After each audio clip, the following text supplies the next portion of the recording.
Hey guys, it's me, Phoenix Labs here, and today I'm going to be doing a quick review on finemolds 1/72nd scale Mitsubishi F-2A fighter jet. Now, real quick, you may have noticed that I'm uploading two different reviews this month. One usually, or I say usually, but I said I was going to do one review and then two model build videos.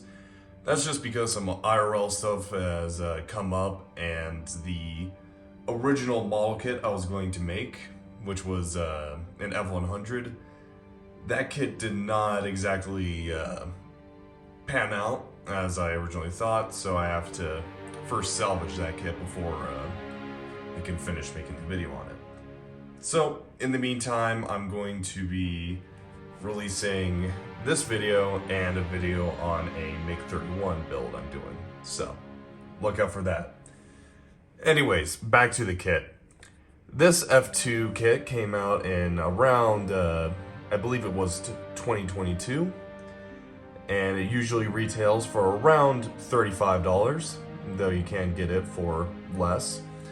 I got this specific one for about, I think it was like $28, something like that. So, but then again, that was also a sale. If you live in the States, this kit might be a little bit hard to come across, so you'll have to get it online. And the kit I'm going to be mostly comparing it to, at least out of the box, is Tamiya's F-16, which I think is a pretty good adjacent for this kit, since this kit is also $30 to $35. So price-wise, and since they're both, well, one's an F-16 and one's based off the F-16, I feel like they'll make a pretty good comparison between the two. So, let's take a quick look at the box. As you've been looking at, we have a nice photograph of the F-2A. This one seems to be number 557. It's really hard to look at that number because it blends in with that dark blue. And a nice little photograph. I will say it's a little basic, but you can always have the craziest box arts. On the side here, we have some information, including part count, 1/72nd scale, and what I believe to also be the missiles that you'll have to purchase separately from this kit, which is a shame, but what can you do? At the top here, we have more information. Slightly larger F-16. Not a toy, obviously. On the side here, we have that same photo and also another photo. So, really basic box. Not crazy stuff about it, outside of some information as well as advertisements for their weapon sets for this kit. Obviously, it is a shame that it doesn't come with weapons, but oh well, what can you do? I'll definitely bring it up when I go over the comparison between this kit and the Tamiya F-16.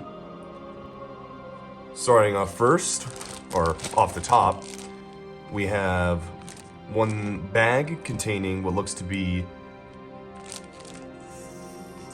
3 sprues. That looked like a sprue initially, but it looks like it's just a bit holding the nose. And a second bag holding 2 sprues, though I suspect that these are meant to be separate from each other. Third bag with our nice clear parts. Decals, which all look really nice. Used a very dark red for the roundels. Various numbers. And decals for the instrument panels. Sweet. And finally, the instructions, which I'll get to in a moment. Starting off with this first bag.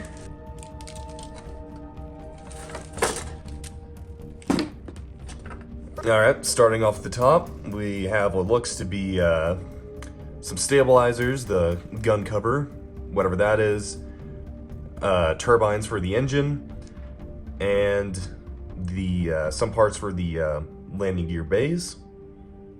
All really nicely molded.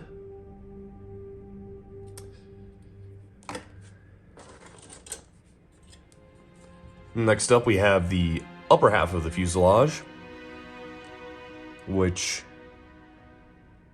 looks really nicely molded once again. Those panel lines look nice and crisp. And they're not too deep, so I know some people don't like deep panel lines. Really nice. Rivet detail is present. Cockpit detail is nice. Apparently, finemolds also makes a F-2D, which is similar to the F-16D, where it's a two-seater. Here is what I believe to be the parts of the air intake. 3 of them. Sides of the nose, and various little doohickeys that'll be hanging on to this aircraft. The big sprue contains the wings, the air intake itself, or not the air intake, but the tube part of the air intake, and the lower half of the fuselage, which, as you can see, does not retain the landing gear bay here or the air intake, which you'll have to assemble. It does look like it's got different options for air brakes, which is nice to see. And here we have the wings, as well as, I believe that's the rudder of the aircraft. Those wings, as you should be able to see, have really nice rivet details. If we look at Tamiya's, they look to be very similar. You can also see the differences in the wings. So, very similar level of detail there. Does not look like you got posable flaps though, which is a shame. I can't remember if the Tamiya kit has posable flaps, but I think it does, probably. And here we got the landing gear bay doors, assumably jet nozzles, or nozzles for the jet, and the landing gear legs. If we come up here, we can see the various parts for the cockpit. You can see the various instrument panels, as well as the part of the ejection seat, and the cockpit tub itself.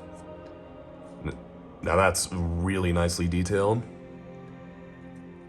Pretty excited about that. That's the interior of the landing gear bay, the forward and the rear. You do got to remember to have weights with the F-16 kits, because as you can see, the landing gear is super close together, so it's very easy to have a off-balance F-16. See the inside of the landing gear bay doors, and it looks like the holes for the pylons are already, I shouldn't say drilled out, but they are present, so you will have to have your pylons on this aircraft. And it looks like the wings are just one massive assembly. I do believe the F-16 kit has a 2-part assembly, so if I were to do it, I probably would do the 2-part assembly, so that way it allows you to choose whether or not you want to have pylons on. It also makes it easier to have posable flaps, which this kit does not look like it has. Finally, we got this small bag, which contains the nose.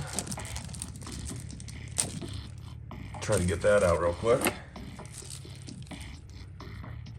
Set that to the side. Camera would focus.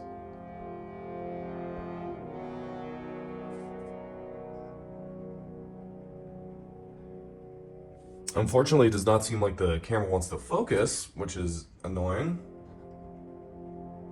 There we go. You can see that ASA radar, which is one of the major differences between the F-16 and the F-2. The F-2 has an ASA radar. Very nice. You can see the nice crisp mold lines on that. And what looks to be a weight that you would put in the nose. Or something of the like.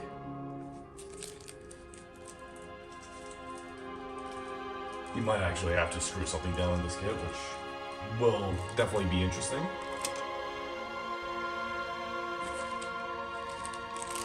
Alright, let's move on to some clear plastic. These bags never want to open.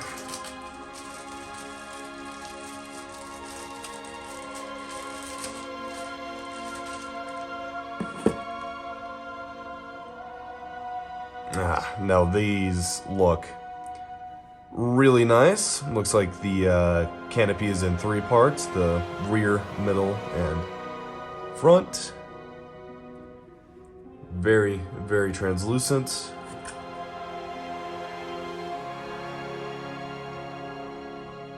Very easy to see through. What looks to be gun sight, as well as various other pieces for assumably the landing lights and the such things. Very nice. Gonna put it back into the plastic bag so it's less likely to get scraped up. And then finally, this last bag.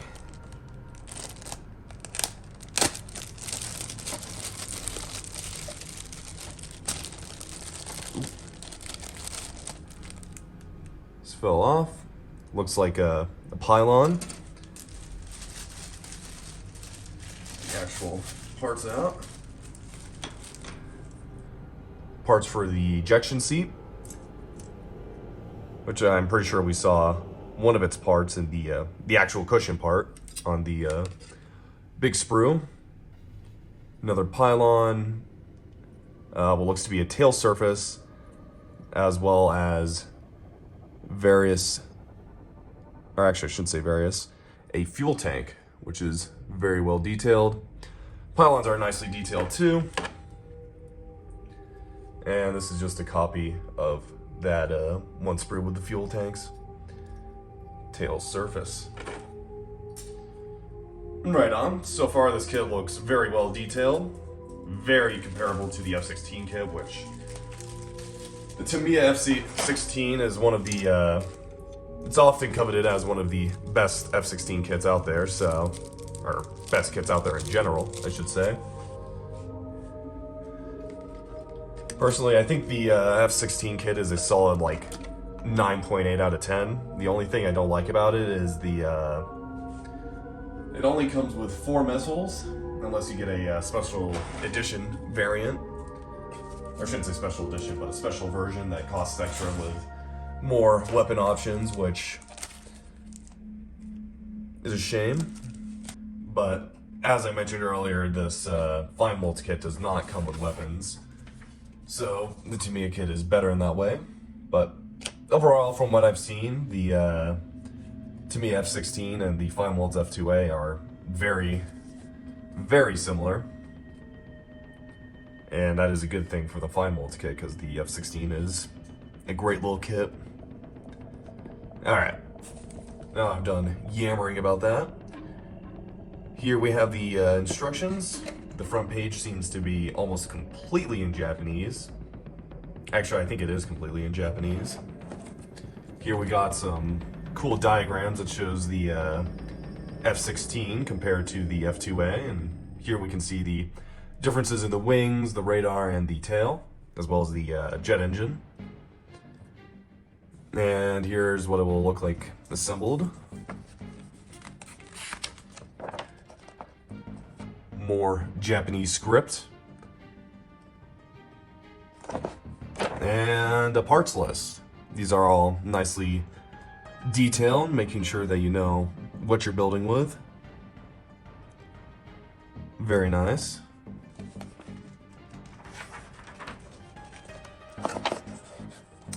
Here we got instructions on how to snip parts, put on decals, and looks to be the different armament options, which, as I said, this kit does not come with. We also got metal parts they can do, as well as seatbelts, and something about surface primer.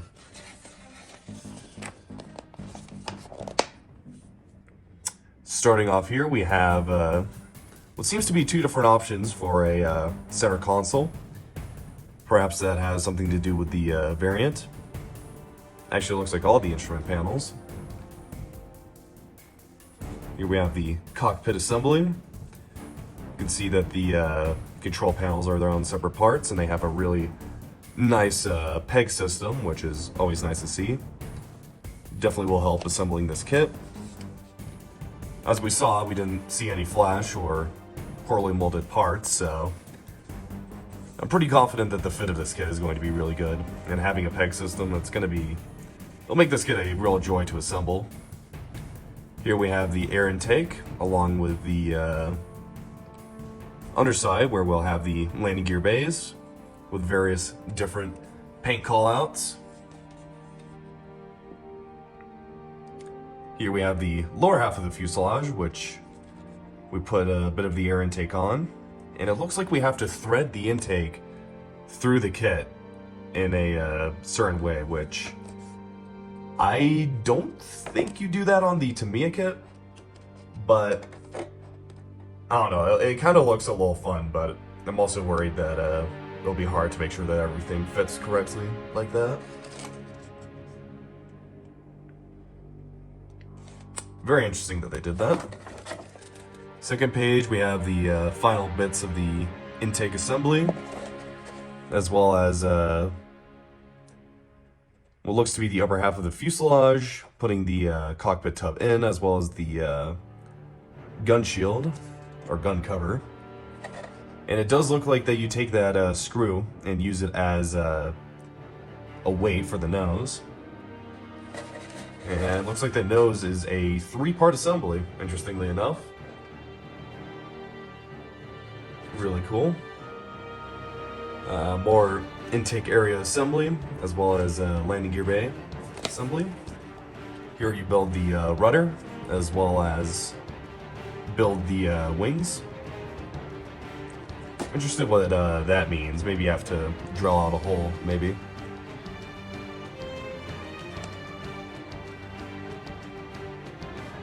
Here it says to paint the aircraft kit, which is definitely interesting, but honestly I would wait until the canopy is on so you can mask it off. The entire assembly of the aircraft. Here we got the engine assembly, as well as those rudder fid things. Air brakes. Looks like you paint the air brakes differently, depending on which scheme you do. Here we got the paint callouts for the tail surfaces. Looks like there's a decal that goes somewhere. Landing gear legs being assembled. And then here we got the wheels. Real nice. Landing gear bay doors. The front assembly of the doors and landing gear. Got a attachment reference there. Here we got the various different pylons, which each have their own special way to get painted. Looks like you actually do paint them blue, and parts of them steel. Those fuel tanks that we saw earlier.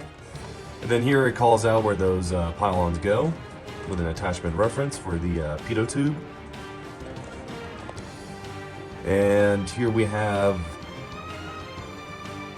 4 different missiles they can put on. I believe these are air-to-ground and or anti-ship missiles, whatever. Those are ARH missiles, so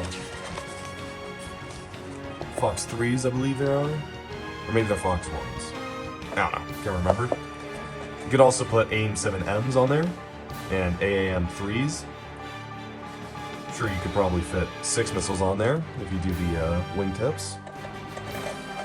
Here you build the ejection seat, and if you have the seatbelt option, then you can put it on there. Center console, and that's what looks to be the cockpit finished. Final bits of assembly with the canopy. This is an Academy kit. Real nice. And yeah, that is the assembly finished. So, looks pretty simple. Or I shouldn't say simple, but straightforward. Outside of that interesting part where you have to thread the air intake through the fuselage, but I don't think that'll be too hard. Final bits of the canopy assembly if you want to display it open. Then you got paint callouts for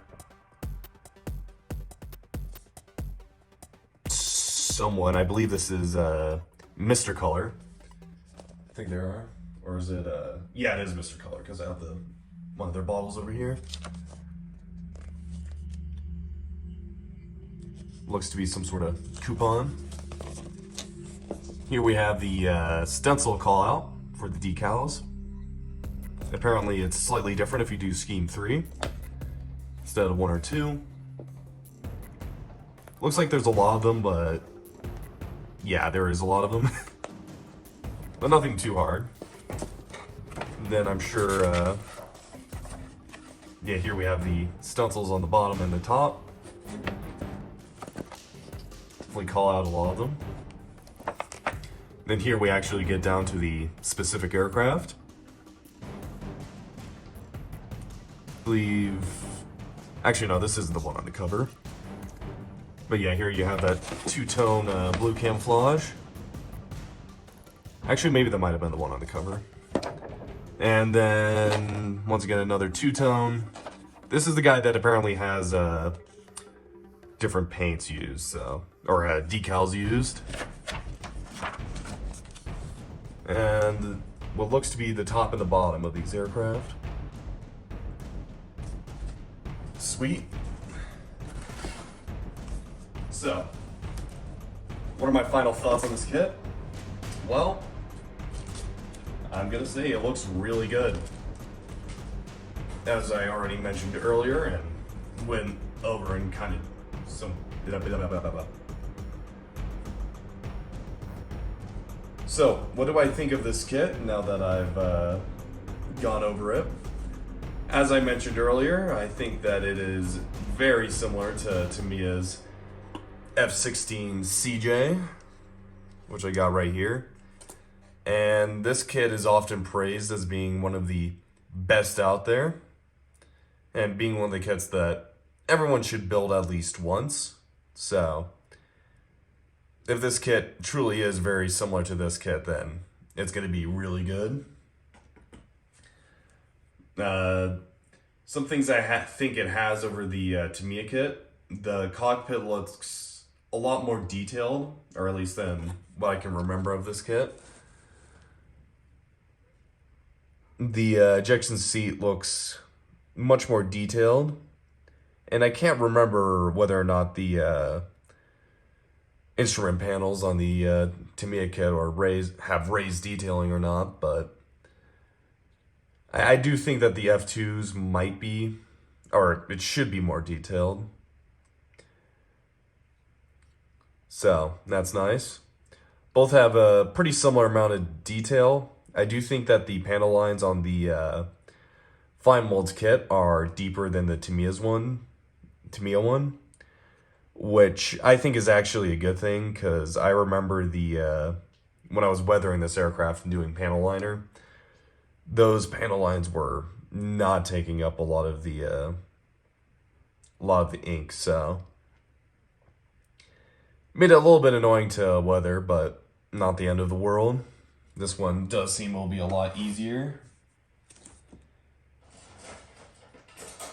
And No. The only bad things I can think of for this kit is that it just does not come with any armament. Just 2 fuel tanks, which,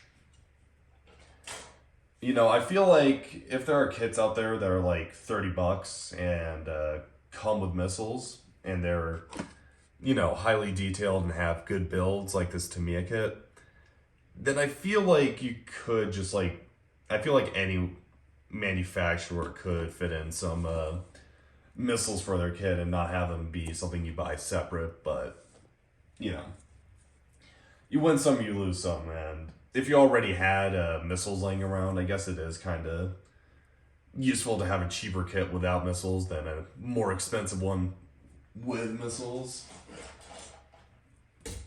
So that might be their thinking with having the missiles separate, but also so that people spend more money.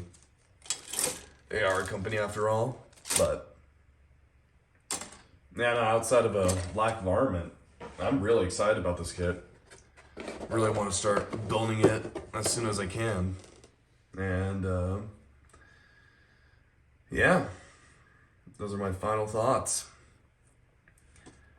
I've been Phoenix Labs, and yeah,